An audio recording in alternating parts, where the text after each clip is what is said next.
Yes, peeps. What's going on, man? We are back in the building as always, guys. Got a bit of fluff on me.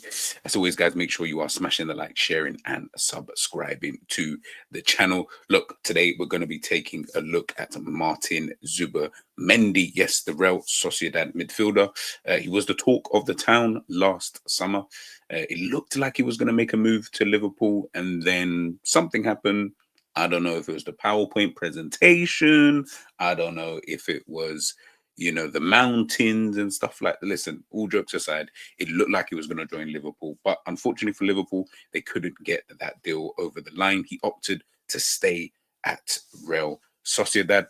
Now, there's been lots of conversation about where he may or may not go, come this summer. And of course, one of the clubs is obviously Arsenal.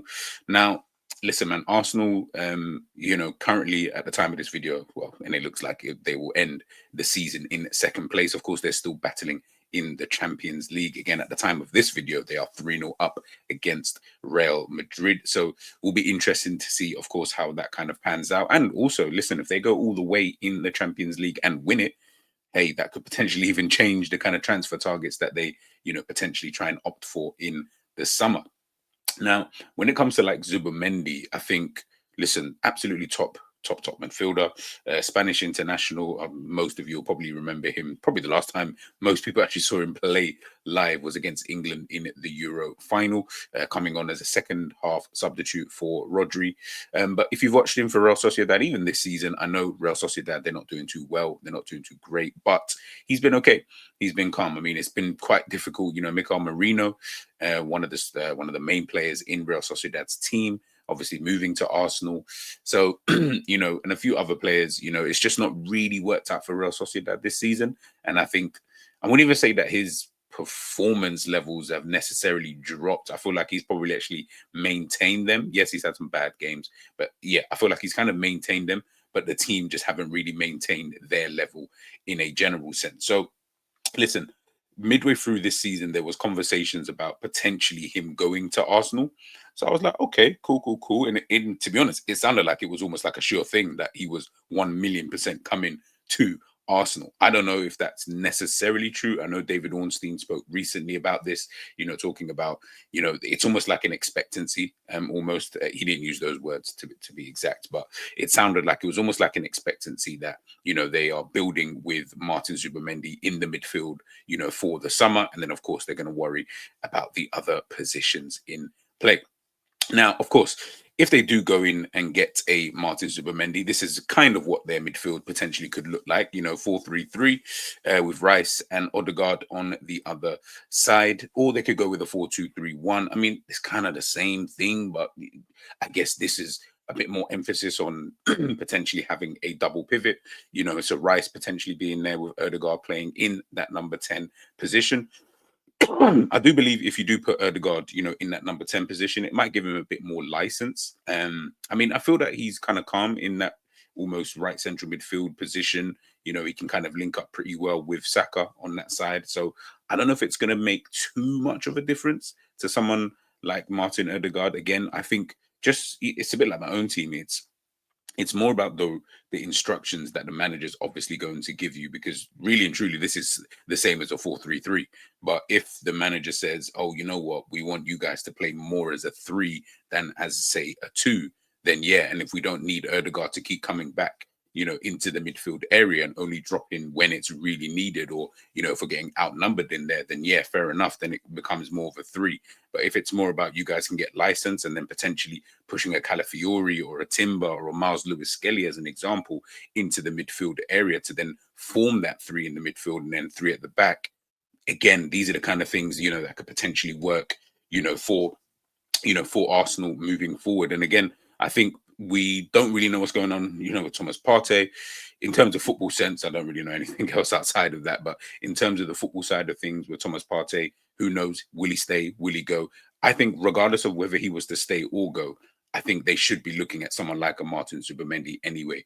If I'm being totally honest with you, plays in that DM position. You can see his heat map here, for this season. And I'll be honest with you, I think it's just the type of player, that he is. You can see these are the average positions that he's obviously taken up.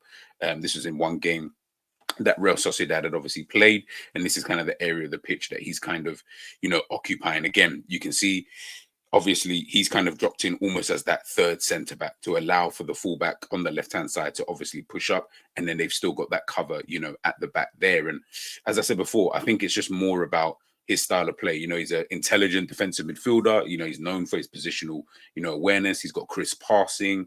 He's got composure when he's under pressure. Again, these are the kind of things that most teams are looking for. You're looking for that midfielder who is comfortable in possession, but also comfortable under pressure. He operates more so for Real Sociedad as like the anchor in midfield. We saw it there with the average positions. He obviously excels at breaking up play with, well-timed interceptions. He's also good at dictating tempo. Again, those type of players are so difficult to find. Oh my God. Trying to find a guy who can dictate tempo is absolutely it's like gold. It's like gold dust. Honestly, like you trying to find a guy who can do that. Honestly, man, you're onto something.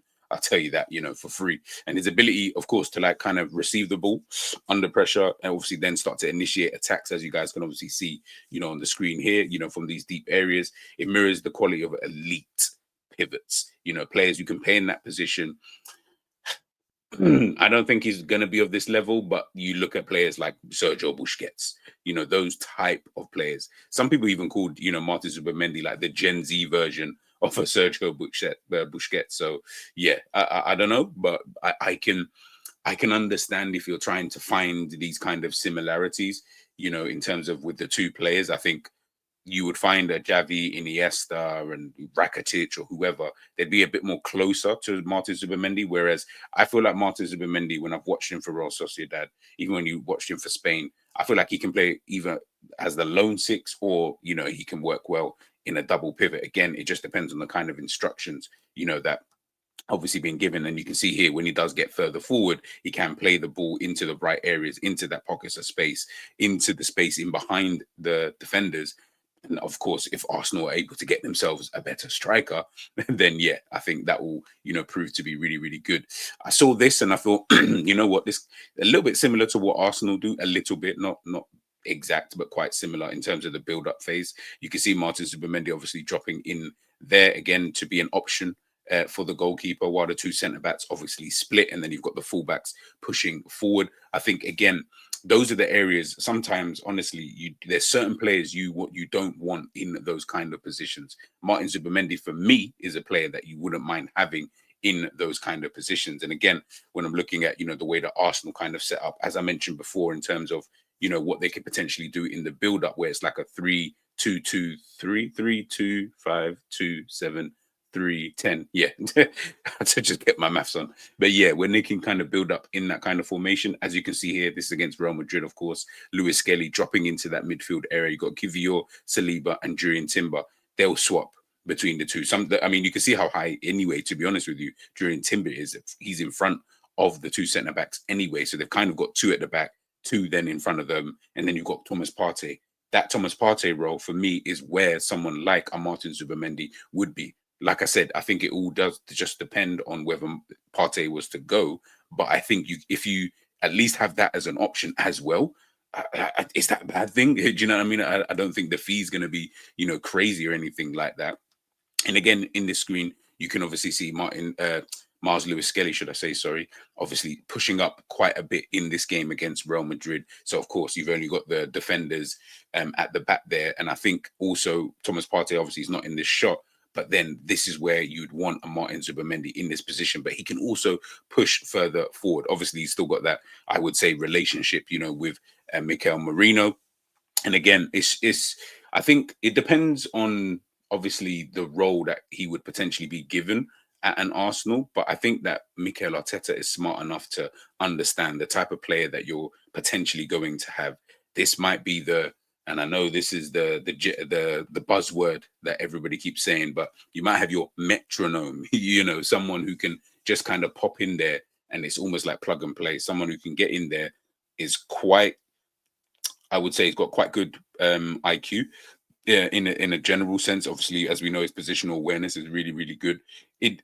Everybody thinks about like a lone six. I always think to myself, when people say six, I feel that subconsciously the first thing you think of is if I say, yeah, I want a 6, you immediately think, oh, I need someone who's like almost like a destroyer. But I feel like with the way that football's kind of going, and even look at Thomas Partey, he isn't a destroyer in the middle of the park. He's very good at reading the game, but I wouldn't call him a destroyer. He's actually pretty good on the ball, you know. So Martin Zubimendi for me would also be that. I think he's maybe just that little bit better than a Thomas Partey on the ball. I think Thomas Partey is a bit better defensively than a Martin Zubimendi, and I don't know if that's just more physically. Again, he's played in the Premier League. He is just quite a physical individual. Martin Zubimendi for me is someone that will be pretty decent though at screening the play, you know, and can play moving the ball forward, progress the game, you know, for Arsenal, you know, getting those interceptions, the little niggly, you know, the little interceptions that like, so in some of these like diminutive, like kind of players, like they just get these interceptions, like a João Neves, like you get them, you think, bro, how did you get that kind of thing? You know, I thought I was able to, you know, get that past you. I feel like he'd be good, you know, at that. I'm not saying he's going to be a defensive monster. Obviously, we don't know.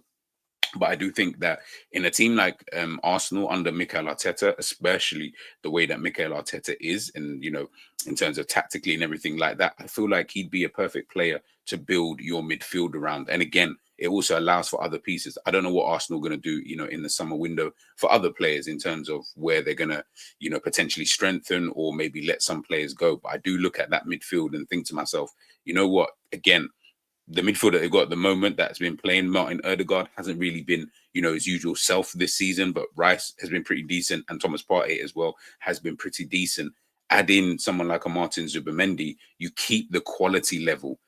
And I think that is so vitally important for most of these top teams, is being able to keep that quality level at this kind of premium. Yes, it's difficult. I know it's not an easy thing to say, but if you can do it, I feel like Martin Zubimendi does represent that kind of player where you can at least say, whether or not we keep a Thomas Partey, we've still got Martin Zubimendi, and we've got a player that we can actually build the midfield around, you know, and someone who can drop in, as we saw there with the, you know, the average position, and you know, someone who can obviously drop into the centre back role if we kind of need him to. I'm not saying he can play as a centre back, but he can also cover there when the team obviously is going forward, when a Mars Lewis Skelly's pushing forward, when a Jurriën Timber is obviously pushing forward. He allows for those players to be able to express themselves. And I feel that that's something that Mikel Arteta maybe needs. Maybe just that little bit, I don't know, it might just be a Spanish thing. Is it a Spanish thing? Like, I don't know. It might just be something like that. But I do trust that if Arsenal were to get someone like him in, as well as potentially looking at,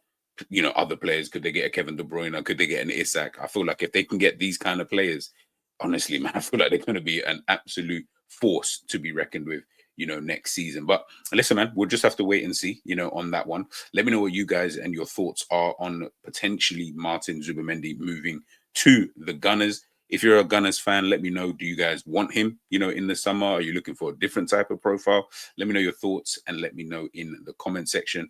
And I'll catch you guys in a bit, man.